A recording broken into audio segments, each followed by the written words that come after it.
Welcome to the Bringing Intimacy Back show, where intimacy is real. If you desire to intimately connect with yourself, your significant other, children, family, friends, community, and higher power, this show is for you. We explore intimate topics, inspiring life stories, spirituality, and insightful tips on strengthening relationships. The show is hosted by Dr. April and her co-host, Coach K. Let's get this episode of the Bringing Intimacy Back show started.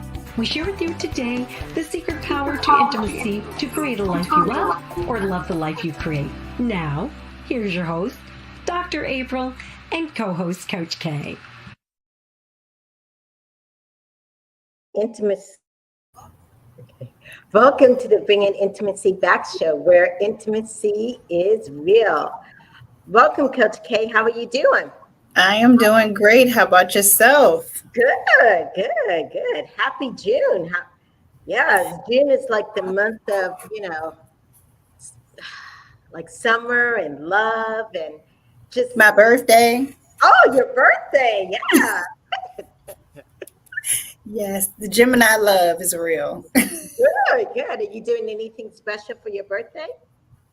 Actually, I will be at a graduation party for my best friend's son on my birthday, but I do have some specials that we'll talk about at the end of the show for my birthday. Ooh, good. So some enticement, yes. So summer, I don't know if you know, but many times summer is the time that people think about dating and starting something new. Yeah, it's, right outside of spring, we're starting to get outside and you're seeing people and you're feeling all kinds of feels. Yes. So I'm so excited about today's show because many times with dating, we talk about a variety of things, how to dress when you get dated, how to do this, but we haven't really actually had a show with people who struggle with sexuality and not necessarily they struggle with sexuality, but sex in the sense that people think of traditionally, they struggle with that. And I have this show here today in this episode that if you have any type of sexual dysfunction and you're thinking about, should I date, should I not date? This is the show for you. This is definitely going to be a good show. Yeah, definitely. Yes. And sexual dysfunction is common. It really is. And I'm glad that we are doing this show so people know that it's just not what they thought it would be. And I can't wait for us to dive into it a little bit more. Yes. Because people think that, oh my gosh, I may be the only one, Right. They're having a sexual dysfunction because of an illness, such as, dealing with cancer or stuff, or age, whether it's menopause or trauma. I mean, there's so many things that people have had sexual issues of trauma, and everybody's trauma looks different, or sometimes people have sexual dysfunction not just because, but because of anxiety, performance anxiety and ED issues and all this other stuff. So yeah, this is the show for you. Yeah, absolutely. And speaking of someone with heart disease, I completely understand all of it. Yes. And so before we go into the nitty gritty of the show, or even talk about it any further, I want to talk about our nonprofit of the month. So our nonprofit of the month is Valerie House. And Valerie House is a great organization that if you're out there and you're like thinking, I'm looking for different organizations to get involved with or to donate. Valerie House is a organization that helps people, especially young children, who have lost whether a parent or a loved one or a caretaker. And so they provide a lot of support. So at Valerie House, so if you're interested in that, please check out Valerie House, and it's www.valeriehouse.org. I love our organizations. Yes. With organizations and with everything, it's about support. Yes. And as we talk about support, we're going to have an expert come on today.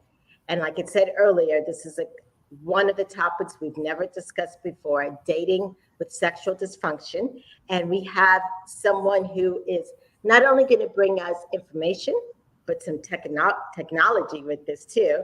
And her name is Anna Leonarda. Hopefully I said it right, but we'll be back in a moment, and she'll correct me if I didn't say it correctly. And we'll be back in a moment to talk further on this topic. Sex should not be the elephant in the room. The fourth ebook of the Improving Intimacy book series, From Bringing Intimacy Back, It's All About Sex, helps you navigate every which way you can tend to your sex life. Pulling out all the stops, dive into the sensual read about sex toys, silky linens, and date nights. Improving Intimacy, It's All About Sex is available on Amazon, Kindle, Audible, and paperback. Search Dr. April Brown on Amazon to view all her books on improving intimacy for yourself, spouse, and more. Welcome back to the Bringing Intimacy show, where intimacy is real. Welcome, Anna. How are you doing? Good. How are you? Thank you. Good. Well, let me introduce you. How do you say your last name correctly? Leonarda. Leonarda. Okay. Yeah, All right. Welcome. So let me introduce you like it said correctly. Anna is a entrepreneur, someone who's creative, who created a app called Entwine, which is a unique app. And not only just an app, but also services to help people who are dating with sexual dysfunction. She's a single mother of two, and she lived in the beautiful Chicago. And she is also a breast cancer survivor. And so with many people who have struggled with cancer and stuff, they have had sometimes sexual dysfunction. And after getting divorced, she wondered, how in the world am I going to get into this dating scene? Because everything is about, sometimes sex. Mm-hmm. So she has found that traditional apps were intimidating. So she, I guess, which I got to learn the story of how she came to say, hey, I want to bring something new to the market because there's people out there like me that needs help. Yes. So welcome. Yes. Thank you so much for having me. Yes. Awesome. Yes. So how did you even get involved in, I know that you struggled with cancer and all that, but how did that lead to this here? So growing up, I had endometriosis. So I always had painful intercourse, heavy periods, painful cramping. And I used to go to the doctors all the time, the gynecologist, and I would say, it hurts to have sex. And they said, it's normal. Just, you're fine. Just have a glass of wine and relax. And I got that several times. And I was very lucky. I had 2 kids. So, the process was difficult because of the pain. I just had to fight through the pain if I wanted to have kids. And then, just being ignored by the doctors, I just thought, this is how I'm supposed to be. And if I was married for 20 years and I thought, well, I have to have sex. How's my, that's what we're supposed to do. And, right. My friends were like, maybe you're with the wrong person. And I'm like, I'm not going to cheat on my husband to find that out. And so I was definitely feeling ignored. And one day I tried to have sex and it was like hitting a wall. And I thought, well, now what's wrong with me? And it was very painful. And it was, I was scared again, because I'm like, what am I going to do? I'm going to go to the doctor. They're going to tell me again, it's in your head, have a glass of wine. And right. And this is why you were dating? This is when I was married. Married. Wow. Yeah. I was with one person for my whole life. Okay. So I met my ex-husband in 8th grade. So he was my one and only. And so I just, the first time we had intercourse, I'm like, well, it hurt, it's supposed to hurt. And then the second time it still hurt. And then I was like, wait, then my libido was getting affected, because it's like, I was anticipating that pain I was going to be having and being ignored by the doctors. And so when I went to the doctor, again, a new doctor, and I said, I can't even have sex now. I don't know what's wrong with me. And before, tampons even hurt. And I never said anything because I thought that was normal too. And so when I got to the point where I couldn't have sex at all, that's when I went to my other doctor, and that's when she said, you have vaginismus. And I was like, what in the heck is that? So she told me I needed to go to a pelvic floor therapist, and that I would have to use some dilators ranging in different sizes to slowly stretch the opening out of my vagina. So vaginismus, is, for someone that doesn't know, is the muscles in the opening of the vagina are involuntarily spasming. And I had asked the pelvic floor therapist, why did this happen? And she said, well, you've been having pain for so many years that this is kind of like if somebody came up to you and started punching you in the stomach. Every time they saw you, they would punch you in the stomach. You would eventually kind of just like tighten your muscles and kind of back away in the anticipation of the pain. And that's what my vagina was doing, I guess. So I just said, oh, I guess my vagina's broken now. So I started doing the therapy, and it's a very long process. And I was actually 36 years old when I was in the shower, and I found a breast lump. So I thought, there's no family history, so it's probably nothing. So let me go check it out. And so I got the biopsy, and I found that, long story short, I had 3 tumors on my left breast, cancerous. My cancer was estrogen fed. So, which means the goal was to get rid of all the estrogen in my body as possible, because that was what was growing my tumors. So I was forced into menopause at 36 years old. I had a double mastectomy, multiple surgeries, total hysterectomy, and also the chemotherapy. Yeah. So Anna, what did that do to you in your mind? Because in this world, we think that once you hit a certain age or as an adult, you have to have sex. You know what I'm saying? It was a lot of pressure. And I felt very alone, because I thought, I would go to the doctors and find an answer, like guys have Viagra. Maybe they'd have something, because my sex drive was even worse because of the pain. But I definitely felt ignored and alone. I just felt like nobody else has this issue. It's just me. Right. And then I'm telling you to drink more and more. Yes, just get drunk. More depression. Yes. Accept the pain. Just mask it away. Yeah. And I remember when I was married, I was always like avoiding any type of intimacy, because I thought that was going to lead up to having sex, and that would be me having pain again. And it's like I just got tired of having that pain all the time. So I definitely felt alone. Now I don't feel alone, because I'm very vocal about my issue. I'm trying to increase awareness, because I know there's a lot of women that go to the doctor and they are given the same response is have a glass of wine. I'm like, they still say that? It's very shocking to me that it's still a common solution. Right. It's scary. It's scary that women are looked at and just basically as if you're not someone who would have any type of dysfunction, and you should accept pain because you're a receiver of this object. And so, of course, it's going to hurt, when in reality, sex does not equal pain. Right. And I never enjoyed it. So that's why I was like, if I ever get a divorce, I just want to be single, because how am I going to tell a guy, oh, I don't want to have sex with you because it hurts too much? And I didn't want to use the dilators anymore, because I thought, what am I doing this for? It's like I want to do it for myself, not for anybody else. And I didn't really reach that point yet. So when I was getting divorced, that's when I thought it's just going to be easier to stay single. But then I thought, well, what about these guys that have erectile dysfunction? How are they going to date? And that's when I started thinking, I'm like, how do I reach these guys that have erectile dysfunction? Because then I started realizing there's like 30 million men in the U.S. that have ED. And then there's did the thought just come up in your head, or you met someone with ED? Well, what would happen is my friends were going on dating apps, and they just started complaining to me about these guys in their 30s and 40s that they're like, there's so many guys out there that have ED, and they're using these traditional dating apps. Why are they using these dating apps? And I was like, wait, save their number. This is when I was married at the time. Like, save their number. Maybe, if I ever get divorced, I want to go date a guy with ED. Yeah. I didn't think anything past that, because I thought, well, I'm married, and of course, and that's it.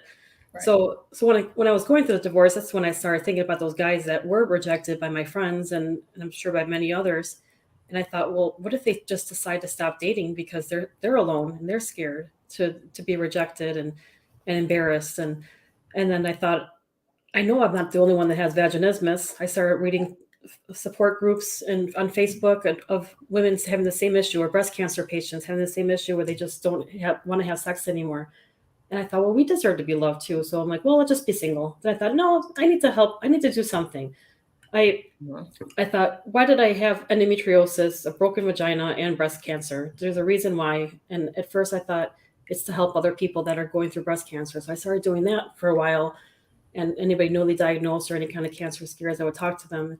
But then I thought, I need to do something more. So I thought, why don't I create a dating app that takes sexual expectations out of dating so that people like myself that do have sexual dysfunction or any kind of limitation, they can date comfortably without the fear of being rejected or embarrassed because of their limitation. They deserve to be loved too. And I know I deserve to be loved too. And why not create a platform for people like me that so they know that they're not alone and they can find someone that'll just accept them just the way they are. And that's what I did. Yeah, definitely. Well, thank you for doing that. Yes. This show is about intimacy. And one of the things that I really ask people, because intimacy is much more than just sex, is just one tiny part of intimacy. You know what I mean? Yeah. So Anna, what is your definition of intimacy? I think intimacy is it's not just about sex. I think it can be hand holding, kissing, long conversations. It can be just even just sitting together and not even saying a word. I mean, it just be any type of intimate closeness, skin, touching, and it's a lot more than just sex. And I love hugging and kissing, and I do miss that too. And but that's why it's like, some people do think it has to have sex or otherwise it's I can't be with you. And I have heard that too, but I think there's a lot more involved than just sex with intimacy. That's for sure. Yeah, and I think it's great that you even created such a place, a house per se, where people can come in, feel comfortable, and that is the least of their worry is, oh my gosh, one day we're going to have to get there. They're walking into this fully aware that, hey, you take your sex talk somewhere else. We're here to get to know and be in an intimate setting and learn each other intimately without that one component. So I think that's awesome. Thank you. Yeah. So tell us more about this app that you have. How does it work? Where can people find it? Sure. So it's a pretty basic app for now because I am doing this app on my own, and you can just log in, create a profile. You don't have to say what your limitations are, and it's even possible that people are on the app, they don't have sexual limitation. I did talk to some of my friends that are on my app, and I said, I know you can't have sex, and that's not what it is. I'd rather be with a guy for that emotional connection rather than the physical. And I was like, oh, well, that's surprising. And I heard a guy say the same thing. And so if they go to my website at entwinedating.com, that's ENTWINE dating.com, they can download the app there. Currently, it's only available on the Android device, but it's going to be available on Apple soon. And even though, like, I have an Apple, I can still use the app. It's just you have to go through the web right now. Apple's not really accepting any new dating apps because there's so many out there and there's a lot of scams. So I have to kind of prove my case to say this is a legit app and it is to help people and the reason behind it. And so I'm expecting to be on the App Store soon. And again, you don't have to say what your limitations are, and because that's up to you if you want to discuss that with the person that you're meeting up with. And go ahead. I was just going to ask, does it have the functionality? Is it almost mirroring of the other ones where you just kind of look at profiles, see a picture, and then you just start the conversation from there? Yeah, so there'll be pictures. There'll be a little heart or an X. So if you like the person, you hit heart, and if that person hits the heart as well, then you can start a conversation with them. So you have to have a match before you can actually have a conversation. Okay.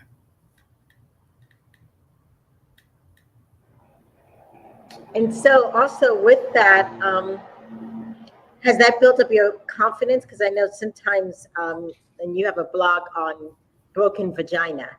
Oh, yeah. Yes, yeah. And so when you're dating, it's also about confidence. And I'm assuming this app can help boost up people's confidence. I believe so, because with Entwine, the cards are on a table right away. They know that expectation is off the table right away. And I think there's a lot of pressure involved for someone to go on a date and then have to say, okay, when am I going to tell that person? Are they going to reject me? Are they going to accept me? Are they going to make fun of me? And maybe, so I wanted to test the waters. And when I started going out after I got divorced 3 years ago, and I started going out and meeting people, and I remember the first person that talked to me about asking me for my number. He wanted to take me out, and I was like, let me test this right now. Because like old Anna wouldn't have said anything. I would have probably started shaking or whatever. I'm like, I'm not going to tell this guy I can't have sex. I didn't even know this dude. So I said, well, before you want to take me out, let me talk to you about a condition that I have. And I created a dating app for it. And I wanted to let you know, because I think it's only fair to tell you right away. Because I don't want to wait 3 dates in and then have to tell them. Then I have an emotional connection, and he's going to feel like a jerk that he's not going to accept me, or he's going to have to tell me no, to not want to see me anymore. So I told the guy my issue, and he said, oh, well, you have other holes though. And I'm like, oh, whoa. I mean, it caught me off guard, but the thing is, that's the most common response I receive is, you have other holes, what about anal? And I'm like, you haven't even bought me a steak dinner yet, and you want to know if I want to have anal? I mean, so that was one of the comments is, you have other holes, what about anal? You must give really good head. I'm like, or you haven't been with me yet, wait till you're with me, I'll cure you. You have the perfect reason why a guy wouldn't want to be with you. So when I just look at them, and I think about everybody else, I'm like, what are they thinking? What if somebody that's very fragile that was sexually assaulted, and they're going to hear something like this? I mean, they're never going to want to date again. So I thought, I need to just be vocal and see how I'm protecting people that are going out there, men and women, that are considering dating, because it's scary out there. A lot of people are very insensitive. That's for sure. Yeah. Yeah. So on that, do you have a disclaimer when someone creates a profile to say that, this isn't for an app, if you're just wanting someone to maybe just do anal sex or whatever else, that this, to get away those kind of people? Well, I give like a summary as far as like who the app is for, but because there might be somebody that is okay with anal, right, right. So I don't really say anything like that. But also I thought about there might be people that have cures for their condition, but maybe they want to fix it once they meet somebody else. Like myself, I have vaginismus. I don't want to fix it, but maybe I'll meet a guy that has ED that doesn't want to do surgery, but then he might change his mind. Maybe he wants to use penile injections now or whatever. So then we could decide at the time if that's something that we want to fix on or together, or just stay the way we are. And so I just want to keep it open to everybody, because there's people that everybody has different limitations. Right. And honestly, if you're really connected with someone, you can actually have an orgasm without touching. Right. Because it's all here. Mm-hmm. Yeah. That's what impacts the body. So exactly. That also can definitely happen. Does that make sense? Yeah, for sure. I mean, because you could have sex without having intercourse, right? You could have oral sex, and so there's other ways, and it just depends on the person how what kind of limitations they have. Maybe they have scar tissue or something that or they don't want anybody looking at their breast because they had a mastectomy, like myself, So, I mean, everybody's different with their insecurities and whatever limitations that they may have. Right. So how long has the app been out? It's been out since last year, right? Or last fall? Yes. Mm-hmm. End of August of 2021. Okay, awesome. Yeah. So we have about 140 users right now. So it's US only for now, the USA. And the reason I'm doing that is I'm focusing on the US first, just to grow it as fast as I can. And then, but I'm already receiving emails from other people from different countries, like Canada, UK, Australia, and they're saying, "Can you have this app available in my country?" And I'm like, "Wait a minute, I need to save the world. Okay, I have to branch out." But like right now, again, since I'm doing this on my own, I'm trying to just grow it here in the US first, and then I'm gonna definitely spread it out to other countries because I know it's needed. And I'm learning about more sexual dysfunction out there. Like for men, I thought it was just ED, but then somebody contacted me and said, the gentleman, and he said, I wanted to thank you for creating this dating app because I have something called Peyronie's disease, and it's the abnormal curvature of the penis, and it can cause painful erections and then making intercourse impossible. So he said he felt like he was like a fraud to all these women because he's always quiet about his condition until like 3-4 dates in, then they're finally intimate, then he has to tell them, and then they're just like, then he gets even more hurt because they're like, no, I don't want to be with you. And so he's just like really excited to go out there and actually meet somebody to accept him just the way he is. And so I'm waiting for these success stories for like couples that are saying, hey, we met together on Entwine. And but for now, have been receiving even women that have messaged me and saying the same thing. Like, I've been single for 15 years. I haven't dated. I've been embarrassed. And I'm so excited to go out there because they don't want to have sex anymore because of the pain or whatever the reason was. And so that makes me feel happy because that's just to hear that the women and men, they're not feeling alone. Like they thought they were alone, and now they know there's somebody out there that they may have a similar condition or limitation, and they don't have to change for them or do treatment. They don't have to do treatment or medication or whatever it is. Right. One question I did have is, why did you name it Entwine? What's the significance behind the name? So I was going to call it Comfortable Companions. And then my friends were saying, it sounds like diapers. So I'm like, oh. I'm like, I like that name. So I worked with my first app developers, and then I was like, okay, I need to find a shorter name too, because it's like, this is too long, Comfortable Companions. So then, like, what about Entwine? Entwining people together, like with rope, not in a kinky way, or maybe in a kinky way, I don't know. But so we went with Entwine. Okay, love it. Yeah, so yeah, I like that. The name and the concept is just amazing. Yes, yeah. And so it's also, and are you doing this full time, or you have other services to help in the support? Right now I'm doing this. I am doing this full time. I work part time at a doctor's office as like a medical transcriptionist. I've been there forever. They don't want to lose me, so I'm like, I'll still help you guys out. But this is my main focus, is just to spread the word about Entwine, joining podcasts, and trying to get the word out to the doctor's offices, because some of them are kind of like, you're a dead end app. We don't want to talk about your app. And I'm like, what if somebody doesn't want to do the surgery? Right. So.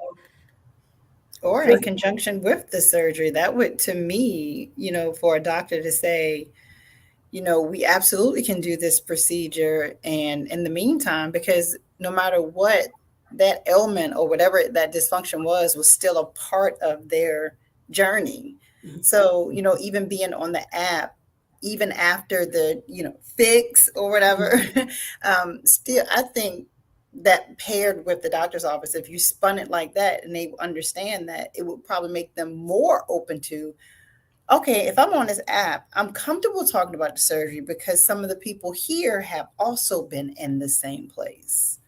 So I think just educating not just the consumer, but who you would want to send people your way, the referrer, as to why this is an important app. The awareness alone from you just coming here and talking about it is huge. So just thinking about a doctor who can say, hey, maybe we have you come in and maybe some of our pre-surgery people talk to you. And maybe, I just think this awareness at all is just huge. I think it's not even just about, I thought about what causes sexual dysfunction. So I thought, okay, I got to reach cancer centers. I got to reach cardiologists, therapists, mental health therapists, because they're seeing patients that are probably, struggling with depression because of this, and so I'm like, how do I reach all these individuals? And I didn't realize that ED, erectile dysfunction, can be caused by a high blood pressure. And then I thought, what about people that have sudden ED and then they're too embarrassed to go to the doctor? But what if that means that you have a clogged artery? Maybe this is a sign for an underlying condition that you have going on, and it's a big time warning sign. And because you're embarrassed, you don't want to go to the doctor, just go to the doctor, get it checked out. So I thought I need to increase awareness about that. I got to increase awareness about breast cancer, because if you find a lump, don't ignore it. For any type of condition that you have that suddenly shows up, definitely check it out, because if I didn't get my breast lump checked out right away, I wouldn't be here anymore. It was an aggressive cancer, and I'm just glad that I went and got checked, because if I was scared and stayed home, and I wouldn't be here for sure. Right. And many doctors who are working with illnesses sometimes do not tell their clients how it's going to impact them sexually. Right. That's true too. Mm-hmm. Yeah. And it's good that you're out there talking, so maybe to bring in that concept. And now you're one of the resources. Yes, which is amazing. I know my parents are making a difference in this world. Yeah. Oh, thank you. My parents are very old school Italians, and they're like, I can't believe you go on the internet and talk about your broken vagina. I'm like, I know, Mom. I'm like, my dad, I'm like, I have to though, because, I remember, because again, I'm trying to increase awareness about even sexual dysfunction for women, because I was talking to a new girl I do karaoke a lot, so I'm going to say I'm at a bar all the time, but I go to karaoke bars all the time. It's my outlet. So I sing a lot for stress. And then, it might stress everybody else out, but I don't really care. But so I met this woman, and she's like, I'm engaged to get married. And she said, we started talking, and she asked me what I did for a living. So I told her about my app, and I started telling her about my story. And then she goes, well, I have a problem having sex too. It hurts a lot, and I'm bleeding when I'm having sex. And I said, well, did you go to the doctor? She's like, I did, but my doctor told me to have a glass of wine.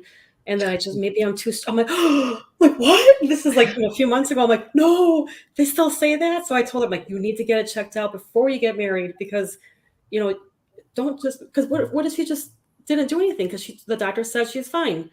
And then here she is, she could have something like vaginismus or anything that could be a fix. And she might have just been like me, 20 years later, finally, just not knowing what the answer is. And so I'm hoping that, like I said, when I talk openly like this, it's it used to be way out of my comfort zone, but now I'm just like, oh, anybody want to hear about my broken vagina? I'm going to get a shirt that says, ask me about my broken vagina.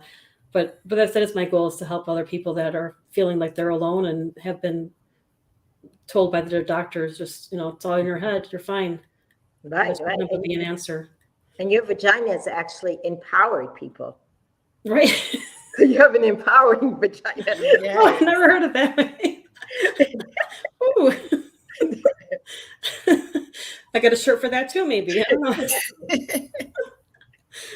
That's funny. Yes. So if anyone's out there listening, how can they contact you? So they can go to my website at entwinedating.com, and there's an email there to hello@entwinedating.com. They can also follow me on social media, on Instagram at entwine_dating, and then Facebook and Twitter at entwinedating. And I'll respond to them personally. Oh, awesome. Well, thank you so much. It's been a pleasure to have you on the show. Thank you. I appreciate you being here. Yes. Well, we'll be back in a moment. Thank you. Thank you. Rekindle, restore, and renew your love in paradise. Join Vacation Counseling in Costa Rica on August 14th through the 18th. Vacation Counseling has a 98% effectiveness in keeping relationships together. Experience Costa Rica Peace Retreat and take advantage of all it has to offer: one-on-one counseling, yoga, and nature outings to help you and your partner rekindle the passion. Vacation Counseling includes intimacy workshops, sessions, working closely with counselors, yoga, and zip lining. Enroll today at vacationcounseling.com. Welcome back to the Bring In Intimacy show, where intimacy is real. Wow.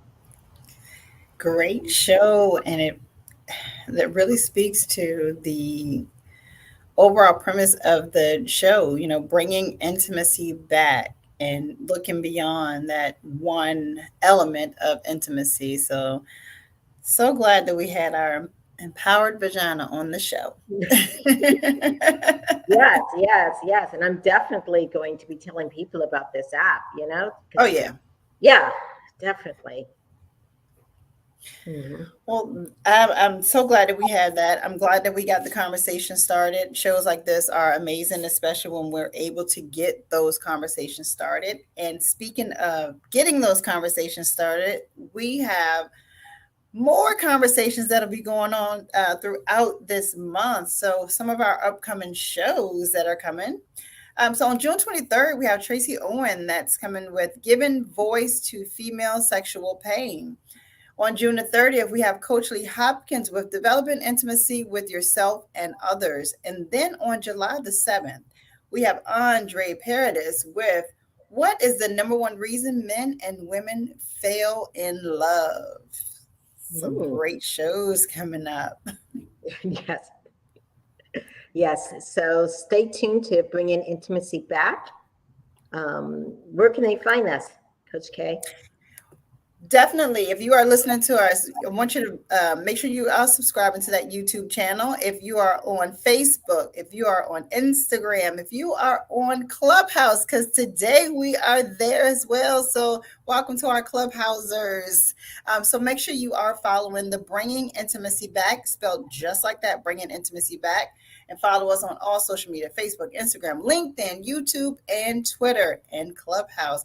And if you like the show, and then you want to hear more from the show, leave us a comment. Let us know how we're doing. Give us a rating. We want to know from you how we are doing. And if there are any topics that you feel like you want to hear about, let us know. Well, this has been the Bringing Intimacy Back show. Thanks again to our guest, Anna Leonarda, and her definitely wonderful app. So, stay tuned, and we will see you guys next week. Bye. Bye, everybody. Thank you for listening to today's episode of Bringing Intimacy Back. We hope you enjoyed it. You can also find us at bringingintimacyback.com and Facebook, Instagram, LinkedIn, YouTube, or Twitter. Dr. April Brown's 5-book series, Improving Intimacy, is now on Amazon, available in Kindle, Audible, or paperback. We'll see you next Thursday live at 3:30 p.m.